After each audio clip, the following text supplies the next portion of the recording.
Hello everyone. सो आज मैं इतनी सुंदर सुंदर बनकर जा रही हूँ खजुराहो, क्योंकि आज है मेरे दादा भाभी साहब की फर्स्ट वेडिंग एनिवर्सरी। तो हम लोग आए हुए हैं the Lalit temple view hotel. जाते ही सबसे पहले हमें लगाया जाता है तिलक और हमारी की जाती है आरती। फिर हम सभी को एक एक करके पहनाई जाती है वैजयंती की माला। मैं तो ऐसे लग रही थी जैसे कि मैं कोई आश्रम से आई हुई हूँ। फिर हमें देते हैं हॉट टॉवल। फिर हमें लेमन टी भी ऑफर की गई, लेकिन हमसे इतनी अमीरी झेली नहीं गई, इसीलिए हम उसे रिटर्न करवा देते हैं। और ये था हमारे रूम का व्यू, जो कि काफी ब्यूटीफुल था। और यहाँ पे सबसे सुंदर मुझे लगा यहाँ का स्विमिंग पूल, जिसमें मैं स्विमिंग नहीं कर सकती थी। फिर दीदी कुंवर साहब को अलविदा कहकर हम सब चले जाते हैं गार्डन में एंजॉय करने के लिए। ना गाइस, एंजॉय नहीं, हम तो फोटोज क्लिक करवाने आए हैं। फिर हम सब जाते हैं दूसरे गार्डन, जहाँ पर मुझे काफी सारी चीजें देखने को मिलती है। सबसे पहले मुझे मिलती है ये इंडिगो की फ्लाइट। वॉल्स पे कुछ पत्थर से बना हुआ था। फिर मुझे ये एक नाग देवता मिलते हैं, और यहाँ पर कुछ शंकर भगवान के भी मंदिर थे। और मुझे समझ नहीं आता यहाँ पर कौन सा युद्ध हुआ था। और मेरे साथ कांड ना हो ऐसा हो ही नहीं सकता। यहाँ पर मेरे बूट्स की शोल निकल चुकी थी। फिर मैं शर्मिंदा होकर जाती हूँ कुंवर साहब के पास और उन्हें बताती हूँ अपनी सारी स्टोरी। और मुझे वो देते हैं बहुत ही अच्छा सॉल्यूशन। उनका सॉल्यूशन और आर्यन के बूट्स दोनों मेरे हो जाते हैं। पर आर्यन के बूट्स मुझे कुछ ज्यादा ही बड़े आ रहे हैं। मेरी ये हालत देखकर दीदी के एक्सप्रेशन कुछ ऐसे थे।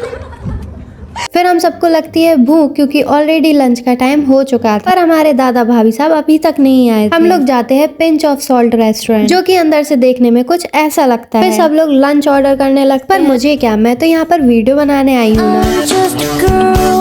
फिर हम सब स्टार्ट कर देते हैं अपना लंच करने के बाद मैं और आर्यन पूरे रेस्टोरेंट का राउंड लगाते हैं, बिकॉज ये हमारी ड्यूटी है गाइस टू एक्सप्लोर एवरीथिंग। फिर मैं पास की शॉप में जाती हूँ अपने लिए फेविक्विक खरीदने। जूते नहीं पहनने पड़ेंगे इस बच्चे के, क्योंकि आपको बड़े आ रहे हैं।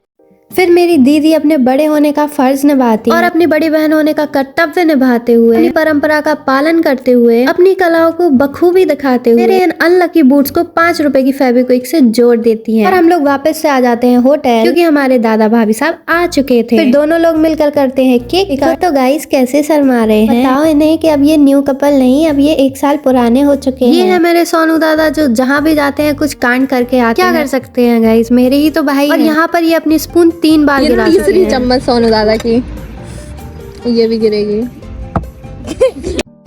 हमें किसी से कुछ भी लेना देना नहीं, क्योंकि हम सब अपना केक खाने में इतना बिजी हो गए थे। क्या कर सकते हैं गाइस, वो केक भी तो इतना टेस्टी था ना। फिर वक्त हो जाता है दादा भाभी साहब की फोटोज क्लिक करने, जिसमें दादा के 1000 नखरे मुझे ही सहने पड़ते हैं। इनसे एक स्लो मोशन का बोला था और इनकी हरकतें देख रहे हो। अरे भाई, इनको कोई बताओ कि स्लो मोशन में स्लो नहीं चलना होता है।